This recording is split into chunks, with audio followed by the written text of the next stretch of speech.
ಬದುಕು ಬದಲಿಸುವ ಉನ್ನತ ಶಿಕ್ಷಣ ನಿಧಿ ವಿತರಣಾ ಕಾರ್ಯಕ್ರಮ. ಅಮ್ಮ ಫೌಂಡೇಶನ್ ರಾಯಭಾಗ ಮತ್ತು ದಾನಿಗಳಾದ ಚೇತನ್ ಪಟೇಲ್ ಇವರುಗಳ ನೇತೃತ್ವದಲ್ಲಿ ಬೆಳಗಾವಿ ಜಿಲ್ಲೆಯ ಬಿಇ, ಎಲ್ಎಲ್ಬಿ, ಪಿಎಸ್ಸಿ, ಬಿಎ ಮತ್ತು ಪಿಯುಸಿ ಓದುತ್ತಿರುವ ಮಾಜಿ ದೇವದಾಸಿ ಮಹಿಳೆಯರ ಮಕ್ಕಳು ಹಾಗೂ ಆರ್ಥಿಕವಾಗಿ ಹಿಂದುಳಿದ ಹೆಣ್ಣು ಮಕ್ಕಳಿಗೆ ಉನ್ನತ ಶಿಕ್ಷಣ ನಿಧಿ ಚೆಕ್ ವಿತರಣೆ ಕಾರ್ಯಕ್ರಮವು ಬುಧವಾರ ಅರ್ಬಾವಿಯ ಶ್ರೀ ವಾಲ್ಮೀಕಿ ಭವನದಲ್ಲಿ ಭವ್ಯವಾಗಿ ಜರುಗಿತು. ಶಿಕ್ಷಣದ ಮಹತ್ವವನ್ನು ಒತ್ತಿ ಹೇಳುವ ಈ ಕಾರ್ಯಕ್ರಮದ ಮುಖ್ಯ ಅತಿಥಿಯಾಗಿ ಚಲನಚಿತ್ರದ ನಾಯಕ ನಟ ಶ್ರೀನಗರ ಕಿಟ್ಟಿ ಅವರು ಚೆಕ್ ವಿತರಣೆ ಮಾಡಿ ಸಂಸ್ಥೆ ಮತ್ತು ದಾನಿಗಳಿಗೆ ಒಳ್ಳೆಯ ಶಿಕ್ಷಣ ಕಲಿತು ಅವರ ಋಣ ತೀರಿಸಿ, ಮುಖ್ಯವಾಗಿ ನಿಮ್ಮ ತಂದೆ ತಾಯಿಗಳಿಗೆ ಗೌರವ ಕೊಡಿ, ಅವರನ್ನು ಚೆನ್ನಾಗಿ ನೋಡಿಕೊಳ್ಳಿ, ಸಮಾಜಕ್ಕೆ ಮತ್ತು ದೇಶಕ್ಕೆ ಒಳ್ಳೆಯ ಪ್ರಜೆಯಾಗಿ ಎಂದು ಮಕ್ಕಳಿಗೆ ಸಲಹೆ ನೀಡಿದರು.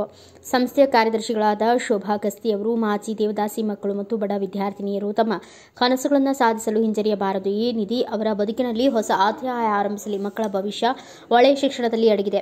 ಬಾಲ್ಯ ವಿವಾಹ, ಬಾಲಕಾರ್ಮಿಕತೆ ಮತ್ತು ಮೂಢನಂಬಿಕೆಗಳಿಗೆ ಒಳಗಾಗದೆ ಒಳ್ಳೆಯ ಶಿಕ್ಷಣ ಕಲಿತು ನಿಮ್ಮ ಬದುಕು ಉಜ್ವಲವಾಗಲೆಂದು ಹಾರೈಸಿದರು. ಶಿಕ್ಷಣವೇ ಬದುಕಿನ ದಿಕ್ಕು ತೋರಿಸುವ ದೀಪ ಎಂದು ದಾನಿಗಳಾದ ಚೇತನ್ ಪಟೇಲ್ ಅವರು ಹೇಳಿದರು. ಆರ್ಥಿಕ ಸಂಕಷ್ಟಗಳ ಕಾರಣದಿಂದ ಪ್ರತಿಭಾವಂತ ವಿದ್ಯಾರ್ಥಿನಿಯರ ವಿದ್ಯಾಭ್ಯಾಸ ನಿಲ್ಲದಂತೆ ಇಂತಹ ನೆರವು ನಿರಂತರವಾಗಿ ಮುಂದುವರಿಯಬೇಕು ಎಂದು ಅಭಿಪ್ರಾಯಪಟ್ಟರು.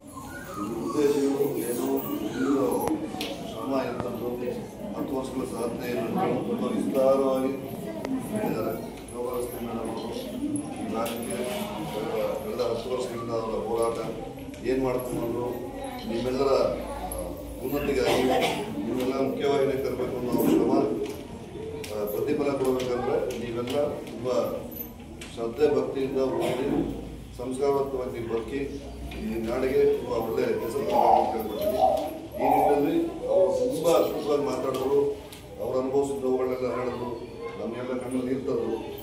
ದಯಮಾಡಿ ನಿಮ್ಮ ತಂದೆ ತಾಯಿಯಂದ್ರನ್ನ ತುಂಬ ಚೆನ್ನಾಗಿ ನೋಡ್ಕೊಳ್ಳಿ, ಓದು ಬರೋ ಚೆನ್ನಾಗಿ ಸಂಸ್ಕಾರವಂತವಾಗಿ ಬದುಕಿ. Thank you.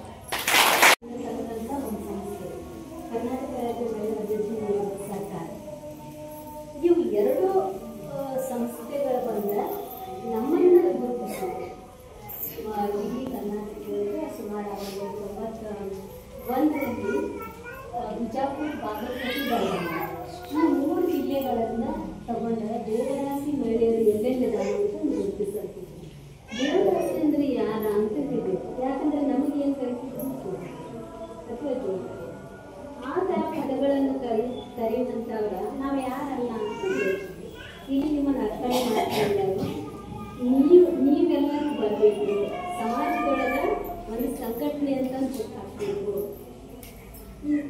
ನಿಮ್ಮ ಒಂದು ಒಲೆಯರ ಮಾದಿಗರೆಲ್ಲೇ ಯಾಕೆ ಇದೊಂದು ಪದ್ಧತಿ ಅಂತ ಹೇಳ್ಕೊಂಡವ್ರ ಸುಮಾರು ನಮಗೊಂದು 6 ತಿಂಗಳು ಕೌನ್ಸಿಲಿಂಗ್ ಮಾಡಿದ್ದಾರೆ. ಸುಮಾರು 3600 ಜನ ದೇವದಾಸಿ ಮಕ್ಕಳಿಗೆ ಸತತವಾಗಿ ಅವರು ಸಾಯಂಕಾಲ ಬರ್ರಿ ಅಂತ ಸಾಯಂಕಾಲ ಬರೋರ, ನಾವು ಸಿಗಂಗಿಲ್ಲ ಇವತ್ತು ಅದು ವಾಪಸ್ ಹೋಗೋರ. ಅವರು ಹೇಳಿದ್ರು, ಇಲ್ಲ ಸಮಾಜದೊಳಗೆ ನೀವು ಅಷ್ಟೇ ಯಾಕೆ ಇದಕ್ಕೆ ಗೊತ್ತಾಗೈತೆ, ಸಮಾಜದೊಳಗೆ ನೀವು ಅಷ್ಟೇ ಯಾಕೆ ಇದಕ್ಕೆ ಬಲಿಯಾಗಿ, ಸಮಾಜದೊಳಗೆ ನೀವು ಏನು ಗೌರವ ಕೊಡ್ತಾರೆ ಅಂತ ಹೇಳಿ ನಮಗೆಲ್ಲರಿಗೂ ಅವೇರ್ನೆಸ್ ಮಾಡಿದ್ರು. ಮೈರಾಡ ಅನ್ನುವಂಥ ಸಂಸ್ಥೆ ಕರ್ನಾಟಕ ರಾಜ್ಯ ಮಹಿಳಾ ಅಭಿವೃದ್ಧಿ ನಿಗಮ ನೀವು ಏನು ಉದ್ಯೋಗ ಮಾಡ್ತೀನಿ ಅಂತ ಹೇಳ್ತೀರಲ್ಲ, ಆ ಉದ್ಯೋಗ ಇಟ್ಕೊಂಡ ನಾನು ನಿಮಗೆಲ್ಲ ಪ್ರೋತ್ಸಾಹ ಮಾಡ್ತೀನಿ.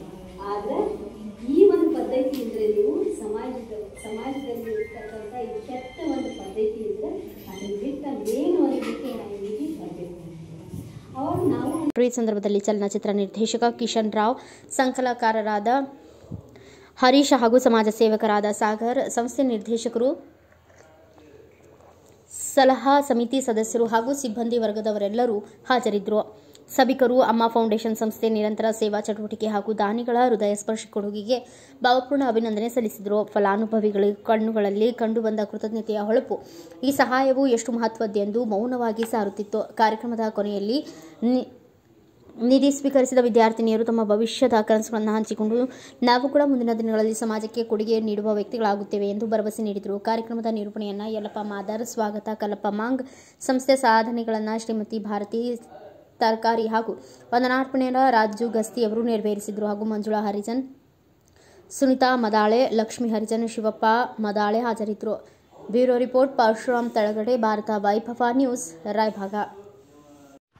Thanks for watching. Read, discuss and debate with editor Dr. Yan Prashant Rao. Wanted reporters in print, digital and visual media for Bharat Vaibhav Daily Newspaper, BV News 5 Channel and BV Fast Web News from all the talukas of Karnataka, Goa and Maharashtra. If interested, send your resume to 9019229369.